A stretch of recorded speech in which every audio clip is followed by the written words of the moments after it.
সোনার চাষবাস। অনেক দিন আগে একটা গ্রামে এক গরিব বৃদ্ধ কৃষক বাস করত। সে সারাদিন মাঠে কঠিন পরিশ্রম করত অর্থ উপার্জনের জন্য। তার কিন্তু একটা ছেলেও ছিল, কিন্তু সে ছিল ভারী অলস। সে শুধু খেত, বন্ধুদের সাথে আড্ডা দিত আর বিছানায় পড়ে পড়ে খালি ঘুমাতো। বৃদ্ধ লোকটি এবং অলস ছেলেটির বউ তাকে অনেক করে বোঝানোর চেষ্টা করত, কিন্তু সে কিছুতেই বুঝতো না। এরপর একদিন বৃদ্ধ লোকটি খুব অসুস্থ হয়ে পড়ে আর সে তার ছেলে এবং বৌমাকে ডেকে বলে, আমি মনে হয় আর বাঁচবো না, তাই তোমাকে কিছু কথা বলতে চাই। আমাদের জমিতে অনেক দিন আগে সোনা লুকিয়ে রেখেছিলাম, তুমি একটু খুঁড়ে বার করে নিও।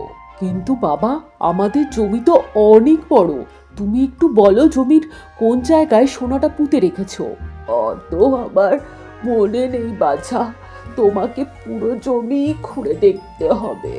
এইটুকু বলে বৃদ্ধ লোকটি মারা যায়। আর এর কিছুদিন পর, শোনো গিন্নি, আমি মাঠে যাচ্ছি, বাবার বলে যাওয়া সোনাগুলো খুঁজে বার করতে হবে তো। এই বলে সে কোদাল কাঁধে নিয়ে জমির দিকে রওনা দেয়।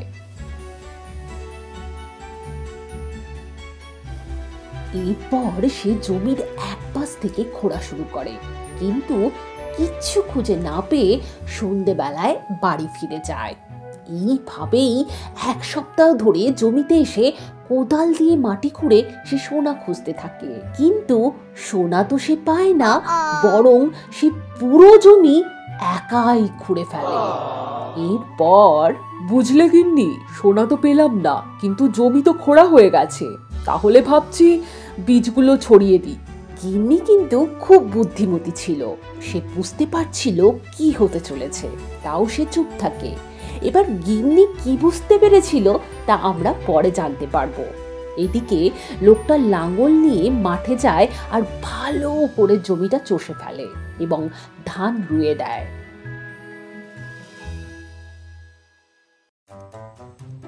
হুড় হুড়, চল চল চল চল চল, হুড় হুড়।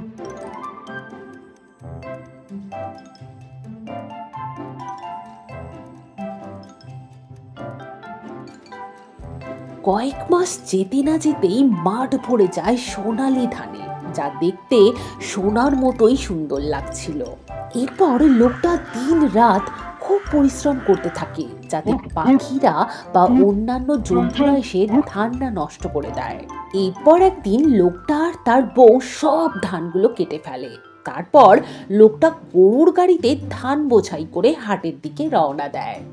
চল চল চল চল চল চল, এগিয়ে চল চল। হাটে পৌঁছে তার সব চাল ভালো দামে বিক্রি হয়ে যায় আর সে অনেক টাকা রোজগার করে।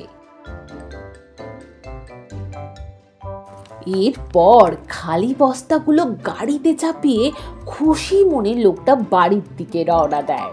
তারপর, চল চল চল চল চল, এগিয়ে চল চল। দেখো দেখো গিন্নি, আমি কত টাকা উপার্জন করেছি, এগুলো তুলে রেখে দাও। আমি বুঝতে পেরেছি বাবা কি বলতে চেয়েছিল। মাটির মধ্যে সোনা লুকানো আছে মানে বাবা ফসলের কথা বলেছিল, কারণ মাটির আসল সোনা তো ফসলই। গিন্নি হেসে বলে, আমি তো আগেই বুঝতে পেরেছিলাম, কিন্তু তোমাকে বলিনি, কারণ তোমাকে আসল কথাটা বললে তুমি এতটা কষ্ট করতে না। না গিন্নি, আমি আমার ভুল বুঝতে পেরেছি, এবার থেকে আমি অনেক কষ্ট করব আর অনেক অর্থ উপার্জন করব। তাহলে তোমরা বুঝতে পারলে তো, বিনা মূল্যের বদলে যখন আমরা কষ্টের সাথে কোনো কিছু উপার্জন করি, সেটাই হলো আসল সোনা। পরিশ্রম, হার্ডওয়ার্ক, বিক্রি, সেল, উপার্জন, আর্ন, অলস, লেজি।